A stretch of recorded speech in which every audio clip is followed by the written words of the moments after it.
Hello guys, നിന്റെ കോളേജിൽ ശരിക്കും ലാസ്റ്റ് ആണ്. പക്ഷെ എന്നപ്പോ ഹാൾ ടിക്കറ്റ് കൊടുക്കണ്ടേ? ഫീസ് അടച്ചവർക്ക് മാത്രമേ ഉള്ളൂ. ഞാൻ അതിലില്ല, കണ്ടാ മതി. അത് കഴിഞ്ഞപ്പോൾ ടീച്ചർ ഫീഡ്ബാക്ക് ഓരോരുത്തരുടെ വിളിച്ചു വരുത്തി. ഇവളെ പെണ്ണ് കാണാൻ വന്ന പോലെയുള്ള വെള്ള ചെലിഞ്ചേരിയൊക്കെ കണ്ടു. ഞാനും ഓരോ പൊട്ടത്തിനെ കണ്ട് പറഞ്ഞു പറഞ്ഞാൽ കയ്യടിക്ക് ഓരോ മൊയന്തലുണ്ടോ. ചില റീനോന്റെ സെന്റാണ്ട് കെട്ടിയിരുന്നു.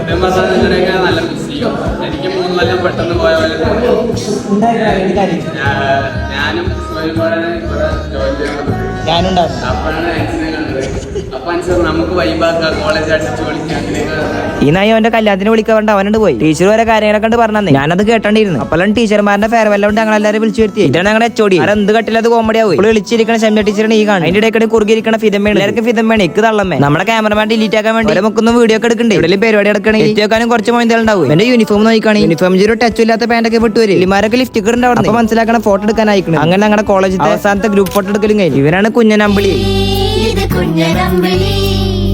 ടീച്ചറിന്റെ ഫാൻസ് ആണ് എല്ലാവരും. ഒരു ഫോട്ടോ എടുക്കുമ്പോൾ ഇടയ്ക്കൂടെ കയറി ഷംന ടീച്ചർ പഠിപ്പിച്ചിട്ടൊന്നുമില്ല. പക്ഷെ ഞങ്ങളെല്ലാം കമ്പനിയാണ്. ലിഫ്റ്റ് കിട്ടും നോമ്പൂറിയ ഗൈസ് കമന്റ് ഇവള് പറയണില്ല എന്നാണ് പറഞ്ഞ. വെള്ളിയാഴ്ച എന്നുള്ള ഓർമ്മ നേരം തൊട്ട് പള്ളിക്ക് പള്ളി പുതുക്കി പണിനോട് നിൽക്കാൻ സ്ഥലം മേലെ കെട്ടാൻ സ്കരിച്ചു. അവിടെയാണെങ്കിൽ അലാക്കിന്റെ ചൂടും കാരണം ഇങ്ങനെ ചടക്കണ പരിപാടിയാണ് ഈ ചൂട്. എന്നിട്ട് നേരെ കോളേജിൽ കണ്ടുപോയി. ഞാൻ നോമ്പൊന്നും എടുക്കില്ല. പക്ഷെ എല്ലാ പള്ളിയിലും ഉണ്ടാവും നോമ്പറക്കാൻ. കൂട്ടത്തിൽ നിൽക്കുമ്പോൾ ഒറ്റക്ക് പോകണമെന്നുണ്ടെങ്കിൽ അത് പെണ്ണ് കുടിച്ചിട്ട് തന്നെ ടെർമിറ്റിന്റെ പ്ലാനിംഗ് ഒക്കെ ഡെയിലി നടക്കും. ഇപ്പൊ വെയിലും കൊണ്ട് പേരെ കണ്ടുപോയി. ഇപ്പൊ എപ്പോഴും ഡോക്ടർ കോമിന്റെ സ്റ്റോറി ഉണ്ട്. ഒന്ന് തണക്കാൻ വേണ്ടി ഏസിട്ടാണ് കാണും. അപ്പൊ ശരി എന്നാ.